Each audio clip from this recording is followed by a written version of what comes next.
Ya, itu memang aneh, Pak. Tapi itulah pelajarannya. Quran justru memotret yang paling banyak nasihati anak itu malah bapaknya bukan ibunya. Bapaknya bukan ibunya. Tadi Ustaz Fauzi sampaikan ada dua dialog ibu. Sebenarnya dari dua itu, satu, yang satu ini dua dialog ibu. Yang satu itu sebenarnya ulama beda pendapat, Pak. Apakah itu adalah dialog ibunya, ya kan? Atau itu dialognya malaikat. Ulama beda pendapat dalam salah satu tema, yaitu tema Maryam. Tapi intinya bahwa dialog ayah itu banyak sekali. Nanti kita bahas sendiri tema dialog ayah. Nah, bagaimana ketika para ayah kemudian mengabaikan anak-anaknya? Anaknya main, ya kan? Begitu anaknya main, udah kesempatan tuh ayahnya sibuk dengan aktivitasnya sendiri segala macam. Sampai di rumah masih sibuk dengan gadgetnya juga, ya kan? Dan begitu begitu ngantar anak lah ke sekolah, itu aktivitas mulia. Ngantar anak lah dari sekolah, nggak ada tuh perbincangan, ngobrol. Malah para ayah sering kehabisan tema kalau ngobrol. Ngomong-ngomong apa saya? Makanya saya pernah bilang, saya tuh sampai heran juga. Saya bilang apa perlu saya bantu para ayah ini? Saya tuliskan buku, jadi dialog ayah sama anak selama setahun gitu. Apa perlu saya tuliskan begitu? Jadi antum kalau mau berangkat sekolah nganter tuh buka dulu kamus itu. Buka nih hari keberapa nih? Hari ke-36. Ah, buka. Besok hari keberapa? Hari ke-153. Buka. Oh ini. Berarti hari ini saya ngobrol ya ini. Masa ya begitu? Tapi kalau terpaksa saya buatkan juga, Pak. Saking para ayah tuh suka kehabisan tema kalau ngobrol sama anak. Kok bisa? Saya juga bingung. Kok bisa? Itu loh kesempatan ayah menanam visi sekuat-kuatnya itu di situ, Pak.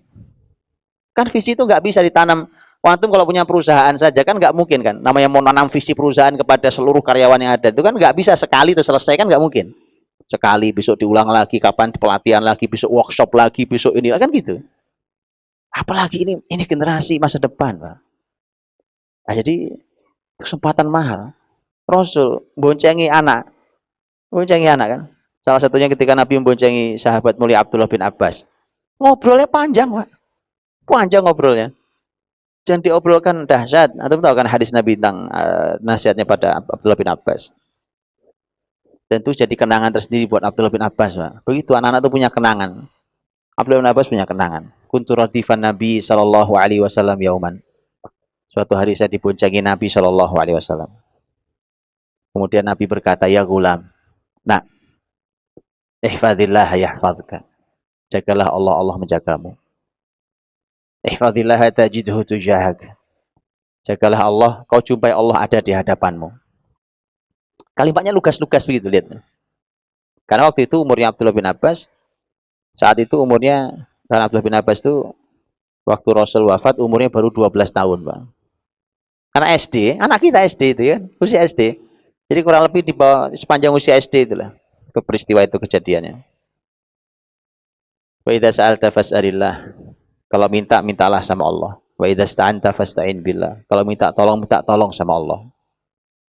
Anda melihat suasana rasa kalimat Nabi, lugas, singkat, padat, mudah dipahami, kuat sekali. Wa idza sta'anta fasta'in billah wa'lam. Ketahuilah nak, annal ummah law ijtama'at ala an yanfa'uka bi syai'in lan yanfa'uka bi syai'in illa qad katabahu Allahu lak. Kalau seluruh umat yang ada ini ngumpul jadi satu sepakat untuk memberimu manfaat, untuk membantumu, mereka tidak akan pernah bisa membantumu kecuali kalau itu jadi takdirmu.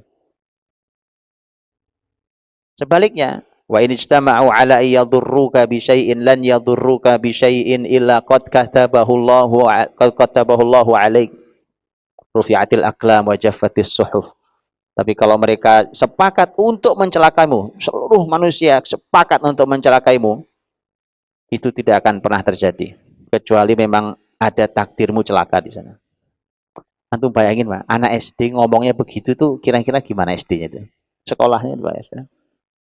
SD, Pak. Lihat bahasanya. Nggak aneh kalau lahirnya ilmuwan besar Abdullah bin Abbas, masih muda diangkat sebagai staf ahli negara zaman Khalifah Umar. Itu bisa bayangkan itu. Karena kayak begini, kualitasnya bapak yang mendidiknya kayak gitu. Itu belum nanti Abdullah bin Abbas didik oleh bapaknya sendiri Abbas. Dalam riwayat lain ada tambahan. Kata Nabi, wa'alam anna nasr ma'as sabr wa anna al-faraj ma'al karb wa anna ma'al usri yusra. Ketahuilah bahwa kemenangan itu datang bersama kesabaran. Bahwa solusi itu hadir bersama kesulitan, masalah. Dan sesungguhnya bersama kesulitan selalu ada kemudahan.